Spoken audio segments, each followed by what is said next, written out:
오늘 우리에게 주시는 하나님의 말씀은 이사야서 6장 6절에서 13절까지의 말씀입니다. 우리에게 주신 말씀 구약성경 이사야서 6장 6절에서 13절까지의 말씀입니다.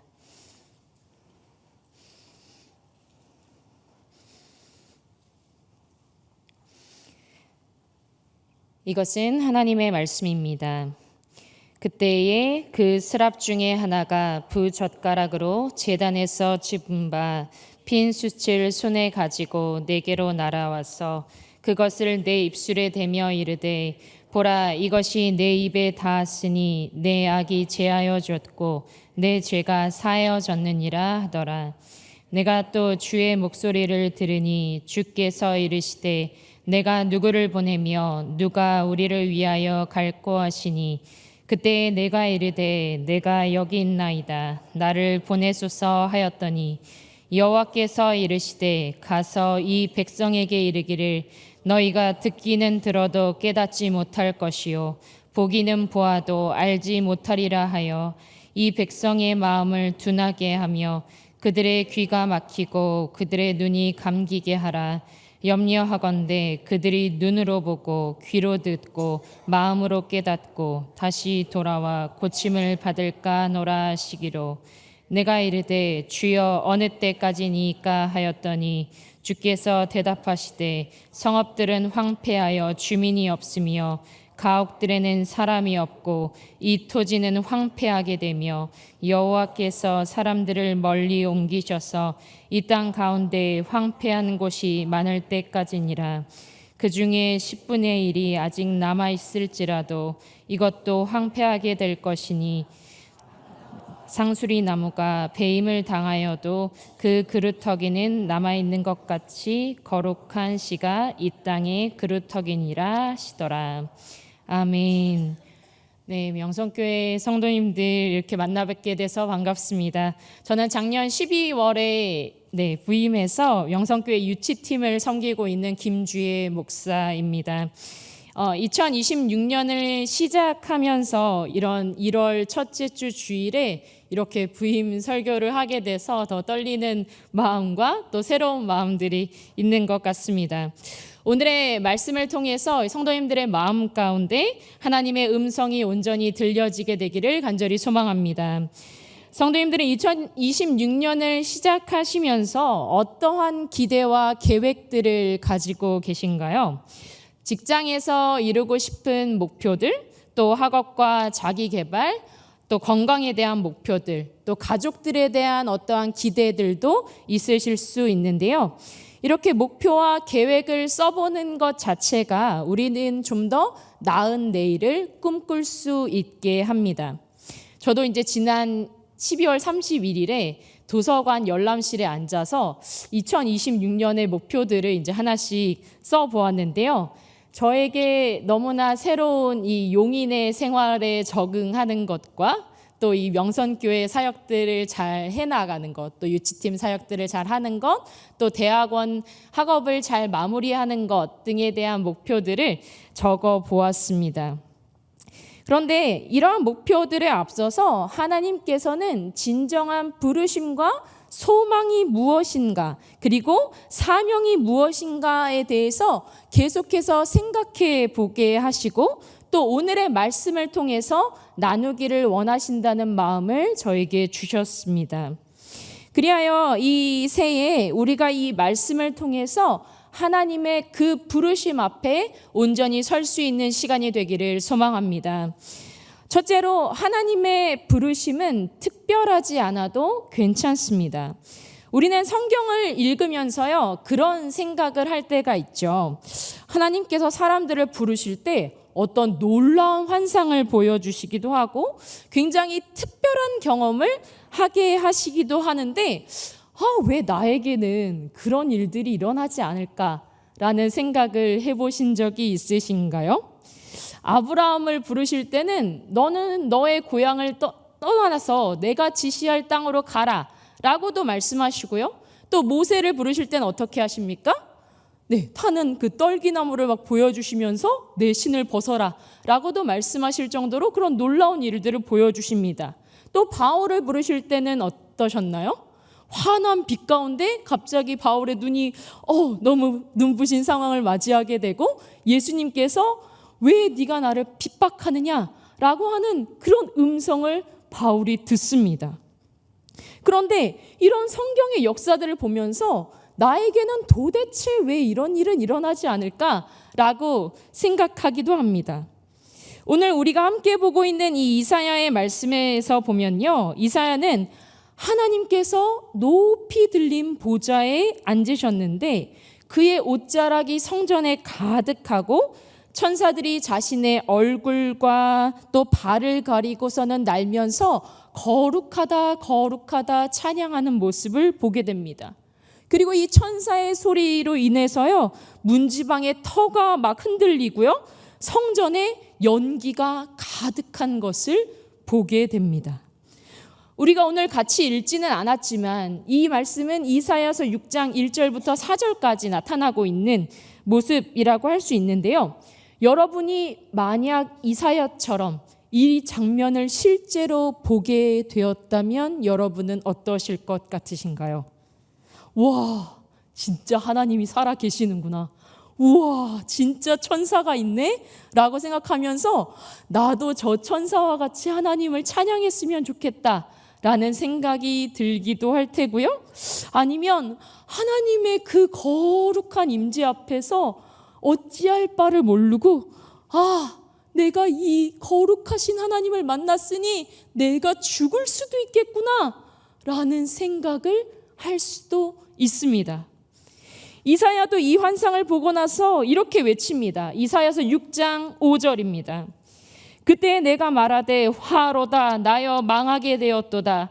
나는 입술이 부정한 사람이요 나는 입술이 부정한 백성 중에 거주하면서 만군의 여호와이신 왕을 배었음이로다 하였더라.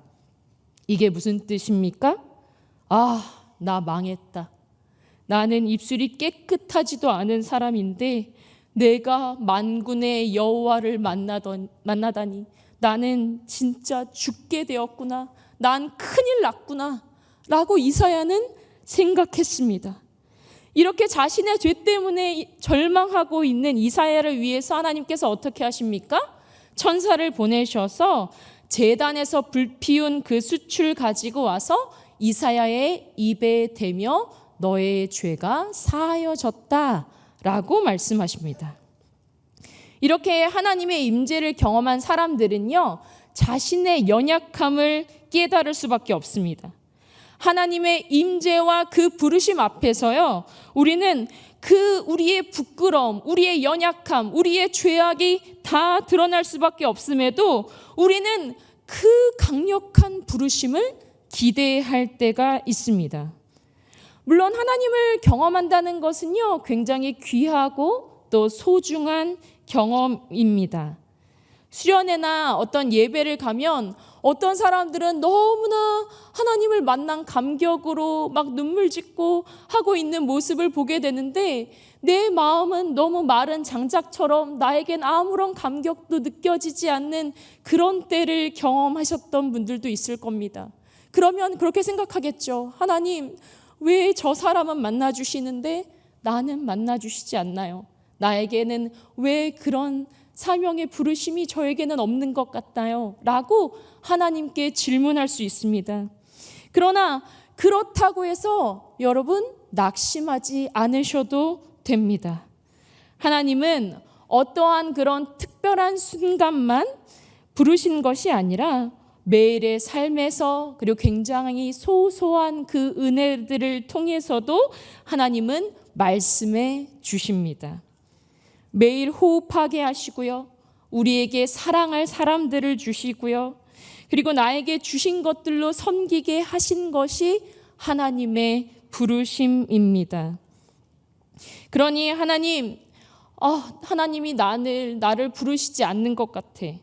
하나님이 나는 별로 특별하게 쓰시지 않는 것 같아 라고 그렇게 실망하기보다요, 주님이 주신 그 작은 부르심에도 충성할 수 있는 우리 모든 성도님들이 되시기를 간절히 소망합니다. 둘째로 하나님께서 주신 사명은 각자입니다. 제가 오늘의 설교를 이제 준비하면서 사명이라는 주제에 대해서 묵상하면서 하나님께서 주신 마음은요, 사명은 각자라는 것이었습니다. 조금 전에 하나님의 그 부르심이 꼭 특별해야 하는 것은 아니다라고 말씀드렸던 것처럼 하나님은 각자에게 맞는 사명을 주셨습니다. 하나님께서는 북이스라엘과 남유다가 하나님을 떠나서 죄악과 불의 가운데 살아가는 것을 보시고서요, 그들이 돌이키기를 원하셨습니다. 그래서 하나님의 말씀을 전할 선지자들을 부르셨죠. 선지자로 살아간다는 것은 쉬운 일이 아니었습니다. 특히 이사야는 남유다의 왕들에게 가서 아수르나 다른 큰 나라들을 의지하지 말고 하나님을 의지하십시오라고 외쳐야 했습니다. 남유다 왕들이 다윗의 계보를 이어서 세워진 왕들이긴 했지만 그들이 이사야의 말을 듣고 만약에 기분이 나쁘면 이사야를 죽일 수도 있는 사람들이었습니다. 실제로 유대의 전승에 따르면요, 이사야는 므낫세 왕 때에 톱으로 몸이 반으로 잘려 순교를 당했다라고 전해집니다. 그럼에도 불구하고요, 하나님은 이사야를 왕들에게 보내셔서 하나님의 말씀을 전하는 일에 사용하십니다. 그리고 이사야는 자신에게 맡겨진 그 사명에 순종합니다. 에베소서 4장에 보면 이제 바울이 하나님께서 각 사람에게 그리스도의 선물의 분량대로 은혜를 주셨다라고 이야기하면서 에베소서 4장 11절 12절에서 이렇게 이야기합니다. 그가 어떤 사람은 사도로, 어떤 사람은 선지자로, 어떤 사람은 복음 전하는 자로, 어떤 사람은 목사와 교사로 삼으셨으니 이는 성도를 온전하게 하여 봉사의 일을 하게 하며 그리스도의 몸을 세우게 하심이라. 사도, 선지자, 복음 전도자, 또 목사, 이런 교사들이 하나님의 말씀을 전하는 자로서의 모습이 다 비슷해 보이지만 하나님은 각자의 은사와 또 그 분량에 맞게 그 사역들을 맡기셨다라고 이야기합니다. 그리고 이렇게 다양하게 하나님께서 사역을 맡기신 것은요, 이 성도들을 온전하게 할 뿐만이 아니고요, 각자에게 그 맡겨진 봉사 일을 하게 하고 그 일들을 통해서 교회를 든든하게 세워가기 위함이다라고 이야기하고 있습니다. 또 예수님의 달란트의 비유를 보면요, 이제 한 주인이 한 종에게는 5달란트를, 또 한 종에게는 2달란트를, 또 다른 종에게는 1달란트를 주었습니다. 그래서 1달란트는 많은 분들이 아시는 것처럼 지금 현재의 가치로 환산을 해보면 한 4억에서 6억 정도로 굉장히 막대한 가치를 가지고 있는 것이 1달란트입니다. 그래서요, 1달란트 받은 종이 주인님, 저는 왜 1달란트밖에 안 주세요? 라고 따지기에는 이 1달란트의 가치도 어때요? 굉장히 큰 가치라고 할 수 있습니다. 그런데 1달란트를 받은 종이 그걸 받아서 어떻게 했습니까? 1달란트를 땅에 묻어놓고 아무것도 안 하고 있다가 주인이 돌아왔을 때 굉장히 벌을 받고 내어 쫓김을 당하게 되었지요. 그런데요, 우리도 때때로 1달란트를 받은 종처럼 행동을 할 때가 있는 것 같습니다. 다른 사람은 더 인정받는 자리에 있는 것 같고 또 나에게 맡겨준 사명은 너무나 작아 보이고 누구도 알아주지 않는 자리에 내가 있는 것 같을 때 우리는 속상함에 공동체에 가서 막 따지고 불평할 때가 있습니다. 그렇지만 에베소서에서 각자의 그 분량대로 은혜를 주셨다라고 이야기하는 것과 같이 하나님은 우리 한 사람 한 사람을 다 지으셨고 또 우리가 어떤 사람인지를 하나님께서 너무나 잘 알고 계시기 때문에 그에 맞는 달란트를 주시고 사명을 주셨습니다. 그렇기 때문에 여러분의 사명이 꼭 대단해 보이지 않아도 엄청 특별해 보이지 않아도 그 일에 충성되게 살아가셨으면 좋겠습니다. 세 번째로 하나님께서 우리에게 주신 사명은요, 하나님의 마음을 전하는 사명입니다. 이사야가 이제 하나님 앞에서 자신이 죄인인 것을 깨닫고 그리고 죄사함을 선포받고 난 후에 하나님께서 이렇게 물으십니다. 내가 누구를 보내며 누가 우리를 위해서 갈까? 이사야가 하나님의 말씀을 전하던 그 시대에 남유다의 백성들은 하나님을 슬프게 하는 그 죄들을 범하고 있었습니다. 이들은 무엇보다 하나님을 의지하지 않았고요. 우상을 숭배했고 다른 강대국들을 의지하려고 했고요. 가난한 자들과 고아와 또 과부들을 돌보지 않았습니다. 하나님께서 말씀하신 그 가장 큰 계명, 하나님 사랑과 이웃 사랑의 계명에 불순종하는 모습을 이들이 보이고 있었던 것입니다. 그리하여 결국 하나님은 어떻게 하십니까? 남유다를 심판해야겠다라고 결정하십니다. 그런데 하나님의 마음 가운데는 이 심판을 선포할 사람이 있어서 이 백성들이 하나님께 돌아오기를 바라는 마음이 있으셨습니다.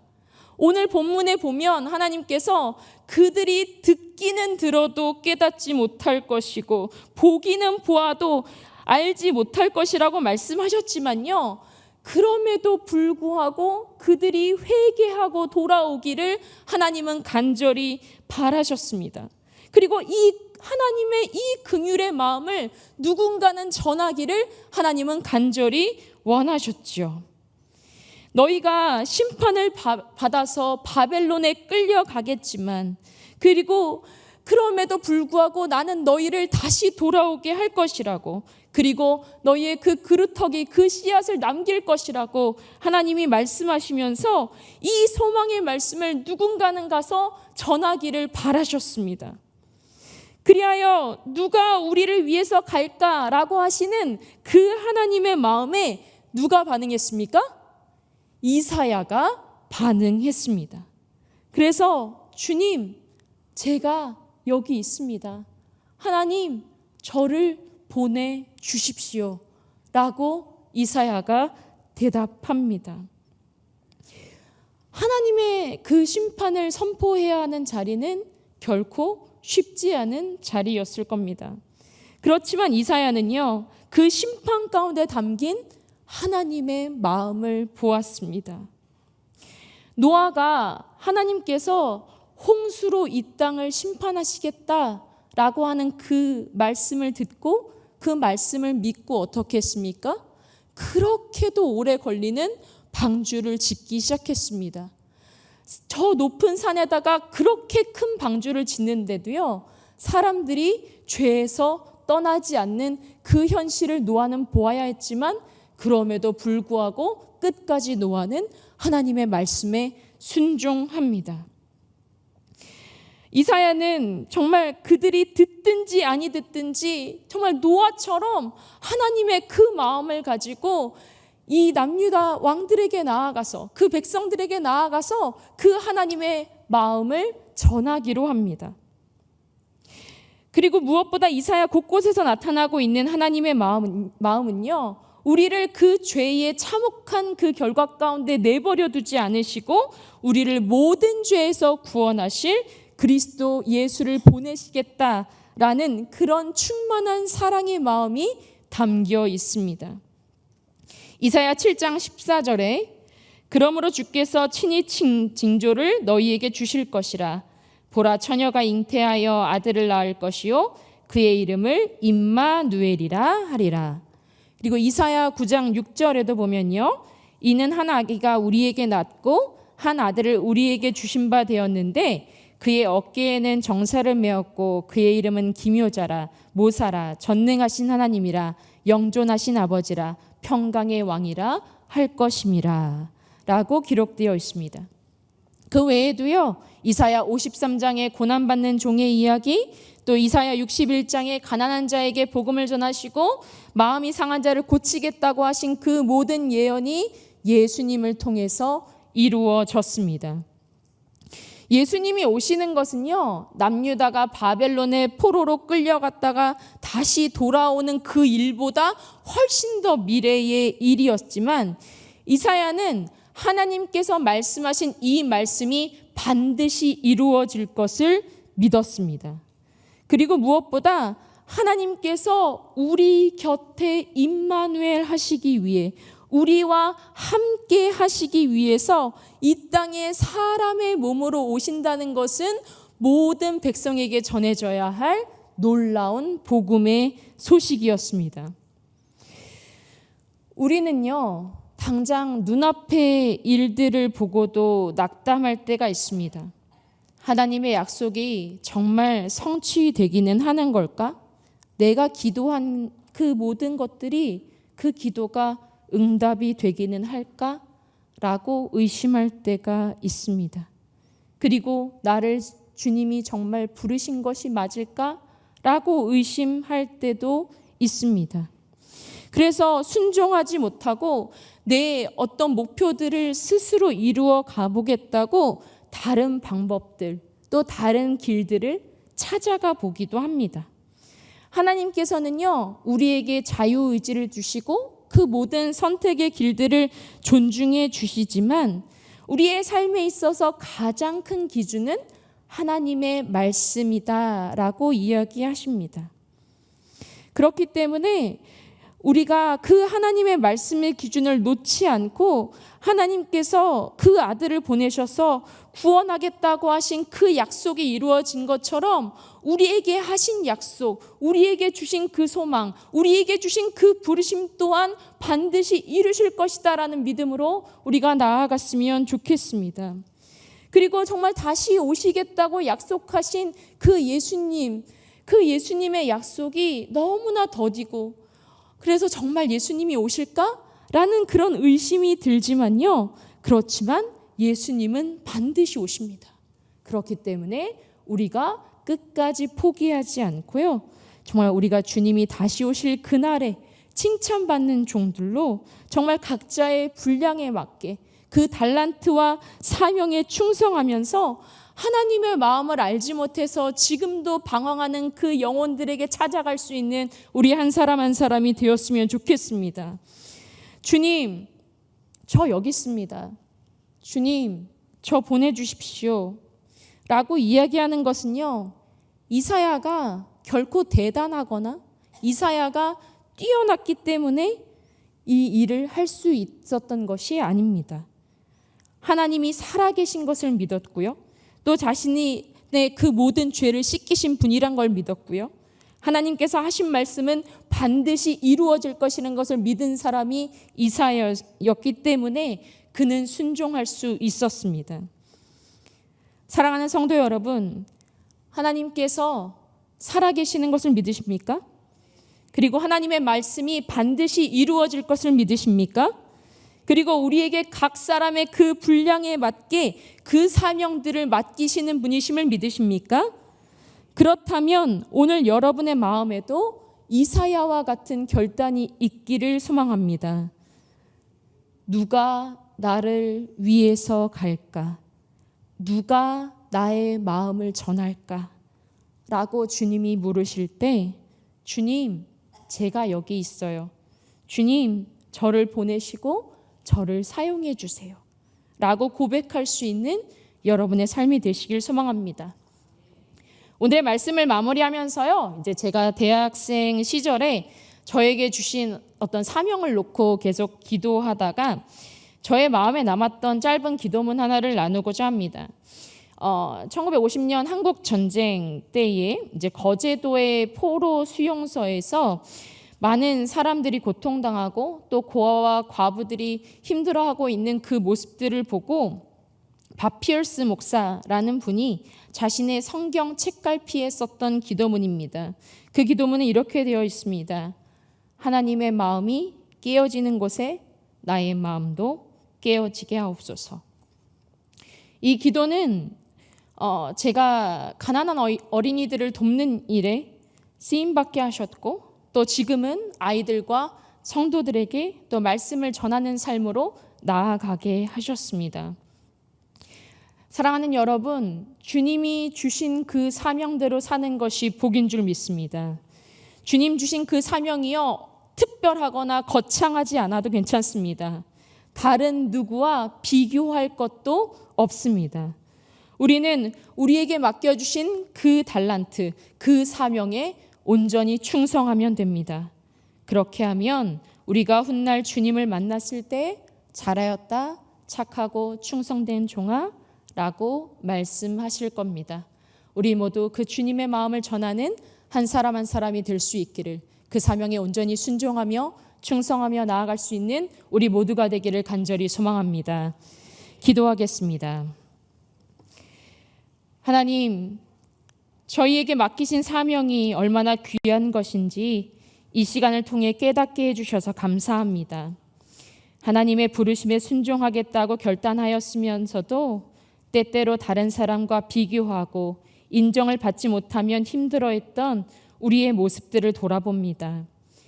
하나님께서 부르신 그 길이 힘들고 어려운 길일지라도 하나님의 그 사랑의 마음을 알고 순종하였던 하나님의 사람들과 같이 순종할 수 있는 마음을 허락해 주옵소서. 무엇보다 그 사명이 우리와 항상 함께 하시기 원하시는 하나님을 알지 못하는 많은 사람들에게 하나님을 전하고 하나님의 사랑을 나타내는 삶이기를 소망합니다. 각자에게 맡겨주신 그 사명에 순종할 때 하나님의 그 말씀과 약속들이 우리의 삶을 통해서도 이루어지는 것을 보게 되기 원합니다. 주님, 제가 여기 있습니다. 주님, 저를 사용해 주시옵소서. 오늘도 말씀으로 우리를 새롭게 하심에 감사드리며 예수님의 이름으로 기도합니다. 아멘.